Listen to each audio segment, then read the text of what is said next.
बिस्मिल्लाहिर्रहमानिर्रहीम। अन अबी हुरैरा रज़ियल्लाहु तआला अन्हु क़ाल क़ाल रसूलुल्लाहि सल्लल्लाहु अलैहि वसल्लम इन्नल्लाहा युबग़िदु कुल्ला जाज़रिय्यिन जव्वाज़िन सख़्ख़ाबिन बिल अस्वाक़ जीफ़तिन बिल लैल हिमारिन बिन नहार आलिमिन बिअम्रिद दुनिया जाहिलिन बिअम्रिल आखिरह। रवाहुल बुखारी। बुखारी शरीफ की एक ये हदीस शरीफ मैंने आपके सामने पेश की है और इस हदीस शरीफ में अल्लाह के नबी सल्लल्लाहु अलैहि वसल्लम ने यह ज़िक्र फरमाया कि अल्लाह ताला ऐसे लोगों से सख्त नफ़रत फरमाते हैं। और इस हदीस में जो सिफ़ात ज़िक्र की गई हैं ऐसा लगेगा आपको जैसा कि हमारी ख़ुद की डेफिनेशन बयान की जा रही हो या हमारा तारुफ़ कराया जा रहा हो।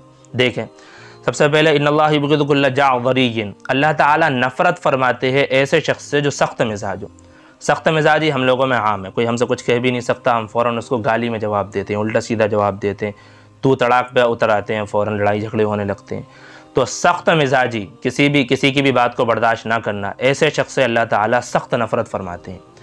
नंबर 2, जवाब, ऐसा शख्स जो खूब खाने वाला हो। खाने वाले से नफ़रत नहीं करते, खूब खाने वाले से नफ़रत करते हैं जो ज़रूरत से ज़ायद खाता हो। हमारा आम तौर पर वली में, शादी ब्याह में जो खाने पीने होते हैं वहाँ से आप थोड़ा देख सकते हो कि हम वहाँ से बाकायदा फ़ख्र के तौर पर ये कहते हुए आते हैं आज तो गले तक खा लिया, आज तो कुछ भी नहीं छोड़ा मैंने, तो एक भी चीज़ नहीं छोड़ी, 2-2 बार खाया। कहते ही नहीं कहते 2-2 बार खाया मैंने तो, और बाकायदा कंपटीशन होते हैं, मैंने इतनी आइसक्रीम खा ली वगैरह वगैरह। तो ये फ़ख्र की चीज़ नहीं है, ये डर की चीज़ है, फ़िक्र की चीज़ है कि इतना खाने की वजह से अल्लाह ताला जो है आपसे नफ़रत करने लगते हैं। वरना भाई देखो, खाना अल्लाह ताला की नेमत है, आप खाएं, भूख मिटाएं उससे, लेकिन बहुत ज़्यादा खाना कि जिसकी वजह से आपका बदन भी भारी हो जाए और आप इबादत में भी सुस्ती करने लगे, ऐसे शख्स से अल्लाह ताला नफ़रत फरमाते हैं। ठीक।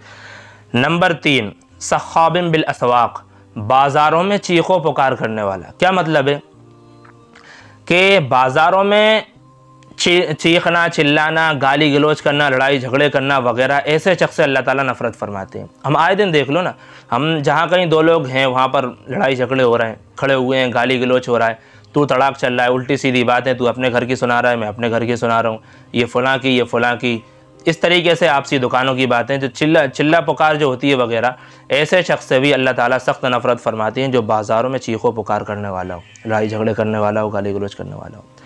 इसी तरीके से उसके आगे अल्लाह के नबी सल्लल्लाहु अलैहि वसल्लम फरमाया जी फ़तिम बिल्लैल, अल्लाह ताला ऐसे शख्स से नफ़रत फरमाते हैं जो रातों में मुर्दे की तरह पड़ा सोता रहता हो। सोचने वाली बात है, रातों में मुर्दे की तरह, जिस तरीके से मुर्दे को कोई हिस्स नहीं रहता ना, कुछ पता ही नहीं रहता, ऐसे ही इंसान सो गया तो उसको पता ही नहीं है। रात की इबादत, दुआएं, तहज्जुद, यहाँ तक कि फ़जर भी गायब है। ऐसे शख्स से अल्लाह ताला सख्त नफ़रत फरमाते हैं, यहाँ तक कि अल्लाह के नबी सल्लल्लाहु अलैहि वसल्लम ने उसको मुर्दे से ताबीर किया है कि बिल्कुल मुर्दे की तरह है, यानी कोई वजूद ही नहीं है।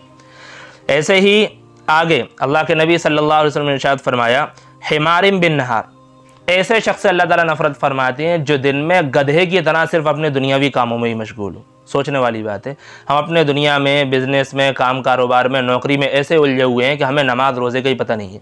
यहाँ तक कि हम नमाज रोज़े में छूट पाने के लिए कि थोड़ा किसी तरीके से रुखसत हो जाए तो हम क्या करते हैं ताकि काम अच्छे से कर सके। अभी कुछ दिन पहले एक साहब का फ़ोन आया कि साहब हम सुन्नतों को आगे पीछे कर सकते हैं, फ़र्द पढ़ के आ जाएँ, सुन्नत रात में घर पे आकर के पढ़ने बिजनेस की वजह से। अल्लाह ताला इस शख्स से सख्त नफ़रत फरमाते हैं जो इबादत की तरफ बिल्कुल ध्यान ना दे और सिर्फ अपने काम कारोबार में लगा रहे। काम कारोबार करना गलत नहीं है, ठीक है, बिल्कुल सही है, आपका कमाई करने का हुक्म दिया गया है बाकायदा, लेकिन इबादत को अपने वक्त पर पढ़ते रहो। यहाँ तक कि रमज़ान का जब मौका आता है और वहाँ पर रोज़े का और आपके काम का तकाबुल होता है तो वहाँ पर आप रोज़े को छोड़ दोगे काम की वजह से, तो ये क्या हो रहा है। तो अल्लाह ताला ने, अल्लाह के नबी सल्लल्लाहु अलैहि वसल्लम ने ऐसे शख्स को गधे से तशबीह दी है, आप गधे की तरह हो, मैं नहीं कह रहा, हदीस शरीफ के अल्फाज है। ऐसे ही फरमाया आलिम बिअम्रिद दुनिया जाहिलिम बिअम्रिल आखिरह, ऐसा शख्स जो दुनियावी उमूर को तो खूब जानता हो लेकिन आखिरत के उमूर से बिल्कुल गाफिल हो, अल्लाह ताला इस शख्स से सख्त नफ़रत फरमाते हैं। आज देख लो हमारे तज़किरे, सियासी तज़किरे, कहाँ पर कौन सी पार्टी है, ये किस पार्टी से ताल्लुक़ रखता है, ठीक, ये पार्टी कब वजूद में आई, या इसी तरीके से आप हीरो हीरोइन की, माजरत के साथ हीरो हीरोइन की बात करवा लो, ये कहाँ रहती है, घर पे हमने बच्चों से सुन लो कि साहब कौन सा सीरियल आ रहा है, कितने बजे कौन सा सीरियल आता है, या बिज़नेस में आप जाओ तो आपको सारा पता है कि ये कितने रुपए किलो है, ये कितने रुपए, इसमें कितना फ़ायदा होगा, कितना नुकसान होगा वगैरह वगैरह। तो ये सारी चीज़ें आपको पता होती हैं, लेकिन आप उखरवी उमूर से या दीनी उमूर से बिल्कुल गाफिल हैं। आपको पता नहीं होगा, मैं सबका नहीं कह रहा, लेकिन अक्सर लोग हैं जिनको ये पता नहीं होगा गुस्ल किस तरीके से किया जाता है, गुस्ल के फ़राइज़ कैसे है, वज़ू किस तरीके से किया जाता है, नमाज़ पढ़ने के तरीके क्या हैं, सही से सूरह फातिहा याद नहीं होगी, आखिरत में हश्र नशर में क्या होगा, अल्लाह ताला किस तरीके से हिसाब किताब लेगा, अल्लाह के नबी सल्लल्लाहु अलैहि वसल्लम के बारे में कोई ज़रूरी मालूमात, आपका असल नाम तक लोगों को पता नहीं है, आपके ख़ानदान के बारे में, आपकी बेटियाँ, आपके बेटे, ये एक ही मिसालें दी हैं बस मैंने। लेकिन हम लोग क्या है, दुनियावी उमूर से खूब लगे हुए हैं और दीनी उलूम से बिल्कुल गाफिल हैं। अल्लाह ताला इस शख्स से सख्त नफ़रत फरमाते हैं। इन बातों को देखें और कोशिश करें कि हम इस ज़ुमरे में ना आएँ कि जिसकी वजह से अल्लाह ताला नाउज़ु बिल्लाह हमसे भी नफ़रत करने लगे, क्योंकि अगर अल्लाह ताला हमसे नफ़रत करने लगेगा तो फिर हमारी बनाएगा कौन, कौन हमारी जो है बेड़े को पार लगाएगा, कौन हमारी दुआओं को कबूल करेगा, कौन हमारा साथ देगा, अल्लाह ताला ही हमसे नफ़रत करेगा। तो इसलिए इन बातों पर अमल करें और दूसरों तक इसको शेयर भी करें।